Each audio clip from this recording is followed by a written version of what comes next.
attention spans, we must understand there is a base, a kind of substratum to what you are calling attention, and that is the human mind.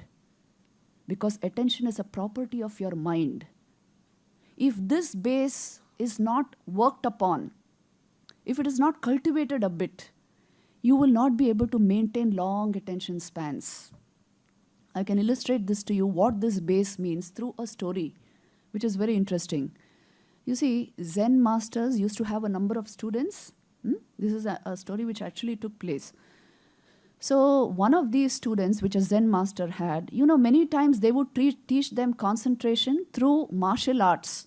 Because in martial arts also, you need a certain amount of concentration. So he would teach his students archery just to train them in concentration. One of his students, who was a young monk, he was very proud of his archery skills. He could shoot straight at a tree, and when the arrow would get fixed to the tree, he could use another arrow to split that arrow. So he had gained mastery over this. And so he was very proud of it, and he would go about telling the other students that I'm able to do this so quickly, just like my master, just like the Zen master. So when the teachers heard this and saw this, he thought, well, this fellow should be taught a lesson. This is a very small skill. With practice, you can do this. But there's so much more to be acquired. So let me just show him what the worth of this skill is.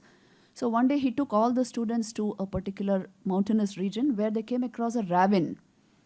And in that ravine, it was a small ravine, but a tree had fallen in such a way so as to bridge the gap in the ravine, and the trunk of the tree was across like this. Now, this was a very dangerous, a precarious situation actually, as you can see, because if one wanted to go on the other side, one had to go over the tree. And the teacher, the Zen master, he quickly climbed that trunk of tree, went to the center of that ravine. There was a huge canyon there. So if he fell, he would go right rock bottom and, well, he would be killed. So all the students were just looking like this, and he went there, stood firmly in the middle of that tree trunk, and shot an arrow at a tree, and shot another arrow which split that arrow. Then he quietly moved across and went to the other side. Now his students were watching this. Even this student, who was very proud of his skills, he was also watching it. And then the teacher said, okay, come on, now you do it. And now this fellow was stricken with fear. What if I fall? What if I lose my balance? And it is such a dangerous situation. I can't do it. But then how can he make a fool of himself in front of the other students? He's so proud of his skill. So somehow he went there. And he managed to stand up in the middle of that ravine, in the middle of that tree which was fallen like that. And then he was so fearful within, so panic-stricken, that he actually could not shoot his arrow at all. He tried to do it and it went somewhere. And then he just sat down there and started crying and weeping and said, please save me. I am too full of fear to actually do what you're asking me to do. Please save me in this situation. And then the teacher came and held his hand and led him out of that situation. Then he told him, look, my son, skill alone is not enough. The mind must be calm. The mind must be without negativity. If your mind is in a very balanced state, you can muster the attention to do anything. If the mind, the platform for your attention, is absolutely restless and shaky, you see, you cannot do anything.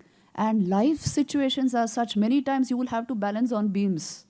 Many times you will have to face situations where your reaction can be very immediate. Your reaction can be very negative. In those situations, to maintain a balanced state of mind so that you can keep your attention on what you want to achieve is very important.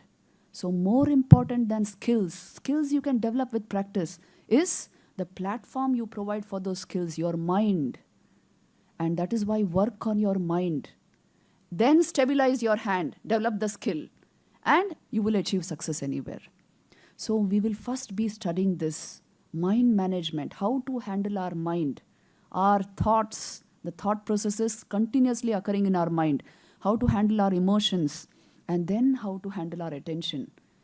Because it's all connected, they are not different things.